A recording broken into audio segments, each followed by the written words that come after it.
얼마 전 영국의 상징과도 같은 인물 엘리자베스 2세의 여왕이 서거하였습니다. 선명한 색상의 옷과 깔맞춤한 모자, 환한 미소를 가진 여왕의 모습. 여러분도 기억하시죠? 여왕은 70여 년간 군주로 있으면서 영국을 통합하는 인물로 영향력을 발휘해 왔기에 여왕의 서거에 많은 사람들이 애도했는데요. 이렇듯 영국은 왕이 존재하는 입헌 군주국입니다. 입헌 군주제란 군주의 권력이 헌법에 의하여 일정한 제약을 받는 정치 체제입니다.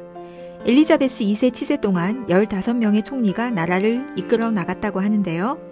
왕은 정치에 적극적으로 관여하지 않으며 실질적으로 나라를 통치하는 권한은 총리에게 있습니다. 영국은 17세기에 일어난 혁명의 결과 의회 정치를 발전시켜 입헌 군주국의 전통을 갖게 되었습니다. 영국의 혁명에 대해 알아보겠습니다.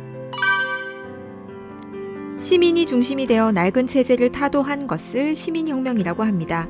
영국에서는 유럽보다 100년 앞선 17세기에 혁명이 일어나게 되었는데요. 왜 영국에서 가장 먼저 시민혁명이 일어났을까요? 영국은 귀족과 성직자들이 모여서 왕을 위한 자문회의가 있었는데 이것이 전체 귀족들이 모이는 의회로 발전했습니다. 13세기 초에 존 왕이 전쟁을 구실로 세금을 징수하자 귀족들은 마그나 카르타를 내밀었고 결국 왕은 서명을 해야 했죠. 마그나 카르타에는 국왕이 마음대로 세금을 부과할 수 없고 재판이나 법에 의하지 않고 자유를 침해할 수 없다라고 되어 있네요. 의회의 승인 없이는 왕이라도 함부로 할 수 없다는 거죠. 마그나 카르타는 오직 귀족의 권리만 보장했다는 한계가 있긴 하지만 영국 의회 제도가 발전하는 기틀이 된 중요한 문서라고 평가받습니다. 즉, 영국은 유럽 대륙에 비해 의회의 전통이 원래 강했습니다. 17세기의 영국 사회는 큰 변화를 겪고 있었습니다. 상공업이 발달하면서 시민 계급이 성장하고 있었고 장원제가 무너지면서 젠틀이라 불리는 중소지주층이 가장 유력한 사회계층으로 성장하고 있었죠. 막대한 부를 쌓은 그들은 자신들의 권리를 주장하기 시작했는데 신사를 뜻하는 단어인 젠틀맨이 여기에서 유래했습니다. 시민계급과 젠틀리는 대부분 청교도였는데 청교도란 칼뱅파 신교도로 엄격한 금욕주의를 강조해요. 이들이 의회에서 다수를 차지하고 있었습니다. 정리하면 의회의 전통이 원래부터 강했던 영국에 청교도를 믿는 시민과 젠틀리가 의회에 많이 참여하면서 목소리를 내고 있었으니 왕과 의회의 충돌이 예상되죠. 영국의 정치적 변화는 두 차례 있었는데요. 청교도 혁명으로 공화정이 수립되고 명예혁명으로 입헌군주정이 수립됩니다. 청교도 혁명은 어떤 과정을 거쳐 일어났을까요? 엘리자베스 1세는 독신으로 자식이 없었기 때문에 사촌인 스코틀랜드 왕이 잉글랜드 왕까지 겸하게 되었어요. 그가 제임스 1세입니다. 이때부터 조금씩 문제가 생기기 시작했습니다. 제임스 1세는 스코틀랜드 출신이라서 영국 의회 정치를 이해하지 못했고 왕은 신이 내린 존재다라는 왕권 신수설을 내세우며 의회의 승인 없이 과세하고 청교도를 탄압하였어요. 그 뒤를 이은 찰스 1세도 의회의 동의 없이 세금을 걷고 아버지보다 전제 정치를 더 심하게 했어요. 전쟁 비용 조달을 위해서 의회를 소집하자 의회는 권리청원을 제출하여 승인받았습니다. 권리청원은 의회의 승인 없이는 세금을 부과할 수 없고 법에 의하지 않으면 누구도 체포할 수 없다 라는 내용이었어요. 찰스 1세는 어쩔 수 없이 이에 동의하였으나 의회를 인정하려는 마음이 애초에 없었기에 1년 후 의회를 강제로 해산해버렸고 이후 11년간 아예 소집하지 않고 개인 통치를 하게 됩니다. 그러다가 스코틀랜드의 반란을 진압하기 위해 의회를 소집하게 되었는데 의회와 충돌하게 됩니다. 결국 의회를 지지하는 의회파가 반발하면서 왕을 지지하는 왕당파와 내전에 들어갔어요. 의회파의 지도자는 크로멜이었고 의회의 청교도가 중심이 되었기 때문에 이 사건을 청교도 혁명이라고 합니다. 이 내전에서 청교도인 크로멜이 이끄는 의회파가 승리하였어요. 권력을 잡은 크로멜은 찰스 1세를 반역죄로 처형합니다. 찰스 1세는 영국 역사상 처음이자 마지막으로 처형된 임금입니다. 그리고 영국은 왕이 없는 공화정 국가가 되었습니다. 왕을 처형하고 10년간 영국 최초로 공화정을 실시한 크로멜. 그에 대한 평가는 극명하게 나뉘고 있는데요. 그는 영웅일까요? 독재자일까요? 왕을 처형한 크로멜은 잉글랜드 공화국을 세우고 강력한 통치를 실시합니다.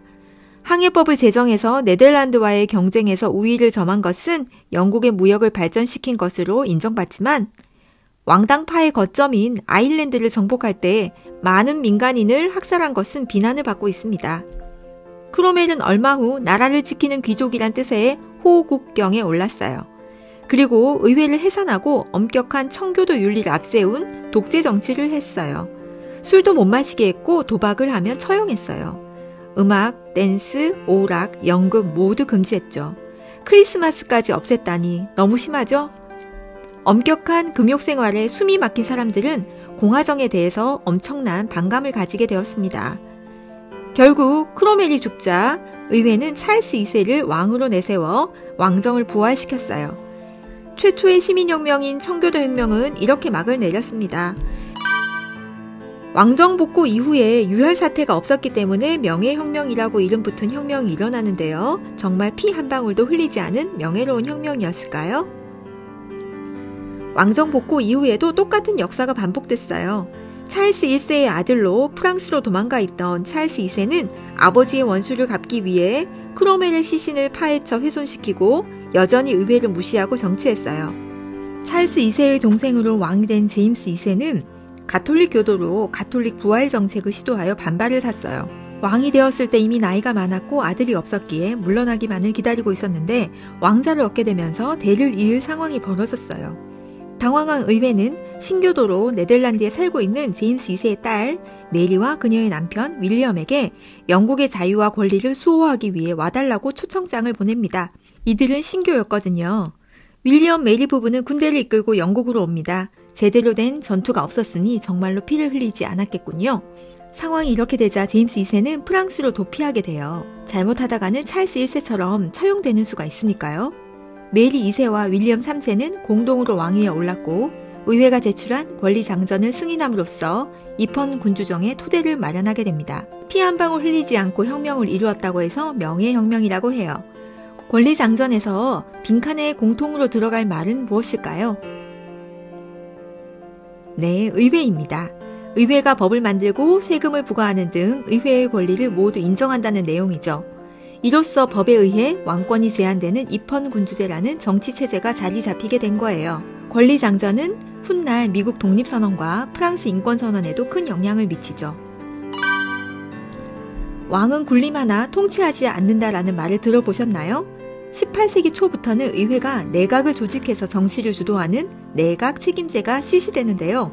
그 이유는 무엇일까요?